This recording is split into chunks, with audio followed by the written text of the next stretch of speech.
ಚಿಕ್ಕಬಳ್ಳಾಪುರ ಜಿಲ್ಲೆಯ ಚಿಂತಾಮಣಿ ತಾಲೂಕಿನ ಮಾನವ ಹಕ್ಕುಗಳ ಕಮಿಟಿ ಹಾಗೂ ಕರ್ನಾಟಕ ರಾಜ್ಯ ಸ್ವಾಭಿಮಾನಿ ಕರ್ನಾಟಕ ಕಟ್ಟಡ ಕಾರ್ಮಿಕರ ಸಂಘ ಹಾಗೂ ಇತರೆ ಕಾರ್ಮಿಕ ಸಂಘಗಳ ಸಹಯೋಗದಲ್ಲಿ ಇಂದು ಚಿಂತಾಮಣಿ ತಾಲೂಕಿನ ಪತ್ರಿಕಾ ಭವನದಲ್ಲಿ ಮನೆ ಸಾಮಗ್ರಿಗಳ ವಿತರಣಾ ಸಭೆಯನ್ನು ಹಮ್ಮಿಕೊಳ್ಳಲಾಗಿತ್ತು.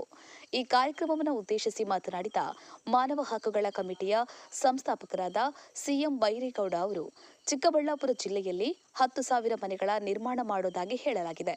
ಹಂತ ಹಂತವಾಗಿ ಸಾಮಗ್ರಿಗಳನ್ನು ವಿತರಣೆ ಮಾಡಲಾಗುವುದು.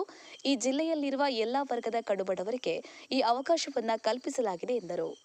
ಈ ಸಂದರ್ಭದಲ್ಲಿ ಸ್ವಾಭಿಮಾನಿ ಕರ್ನಾಟಕ ಕಟ್ಟಡ ಕಾರ್ಮಿಕರ ಸಂಘದ ರಾಜ್ಯಾಧ್ಯಕ್ಷರಾದ ದೇವರಾಜ್, ಉಪಾಧ್ಯಕ್ಷರಾದ ಶಿವರೆಡ್ಡಿ, ಖಜಾಂಚಿ ರಾಜಣ್ಣ, ಪ್ರಧಾನ ಕಾರ್ಯದರ್ಶಿ ವೆಂಕಟೇಶ್, ಗೌರವಾಧ್ಯಕ್ಷರಾದ ರಾಮಕೃಷ್ಣಪ್ಪ ಹಾಗೂ ಸಂಘದ ಸದಸ್ಯರು ಉಪಸ್ಥಿತರಿದ್ದರು. ಅನಿಲ್ ಕುಮಾರ್, ಚಿಂತಾಮಣಿ. ಜೈ ಭೀಮ್ ನ್ಯೂಸ್ 24x7 ಇದು ಬಹುಜನರ ಅದಕ್ಕೆ ಯಾವುದೇ ಜಾತಿ ಭೇದ ಧರ್ಮ ಇದೆ ಎಲ್ಲರೂ ಸಮಾನರಾಗಿ ಏನು ಕಡು ಬಡತನದಲ್ಲಿ ಜೀವನ ಮಾಡ್ತಕ್ಕಂಥ ಒಂದು ಬಡ ಕುಟುಂಬಗಳಿಗೆ ಆಸರೆಯಾಗಿ ನಿಲ್ಲಲು ಏನು ಮಾನವ ಹಕ್ಕುಗಳ ಕಮಿಟಿ ಜಿಲ್ಲಾದ್ಯಂತ 10,000 ಮನೆ ನಿರ್ಮಾಣ ಮಾಡ್ತೀವಿ ಅಂತ ಈಗ ತೀರ್ಮಾನ ಕೊಟ್ಟಿದ್ದೀವಿ.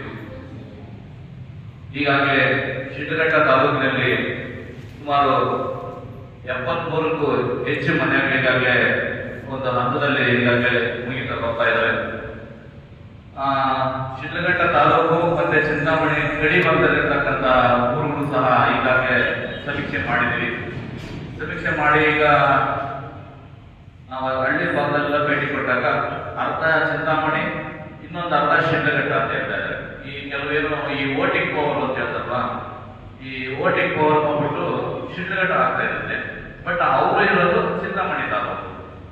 ಇಂಥ ಹಳ್ಳಿಗಳು ಸಿಕ್ಕಾಪಟ್ಟೆ ಈಗಾಗಲೇ ನಮಗೆ ನೋಟೆಡ್ ಮಾಡಿದ್ವಿ. ಹಂಗಾಗಿ ಚಿಂತಾಮಣಿ ತಾಲೂಕು ಅನ್ನೋ ಏನು ನೋಟೆಡ್ ಆಗ್ತಾ ಇರೋ, ಬಟ್ ಅವ್ರನ್ನ ಬಿಟ್ಟು ಶಿಡ್ಲಘಟ್ಟ ತಾಲೂಕಿಗೆ ಮಾತ್ರ ಕೊಡಕ್ ಆಗ್ತಾ ಇಲ್ಲ. ಹಂಗಾಗಿ ಅತ್ಯಂತ ಜರೂರಾಗಿ ಆಗ್ಬೇಕಂತ ಈಗಾಗಲೇ ನಾವು ನಮ್ಮ ಅಧ್ಯಕ್ಷರಿಗೆ ಹೇಳಿದ್ವಿ. ಏನಾದೊಂದು ಪ್ರೆಸ್ ಮೀಟ್ ಮಾಡಿ ಅಥವಾ ಜನಕ್ಕೆ ಒಂದು ಅರಿವು ಮೂಡಿಸಂತ ಕಾರ್ಯಕ್ರಮ ಆಗಲಿ.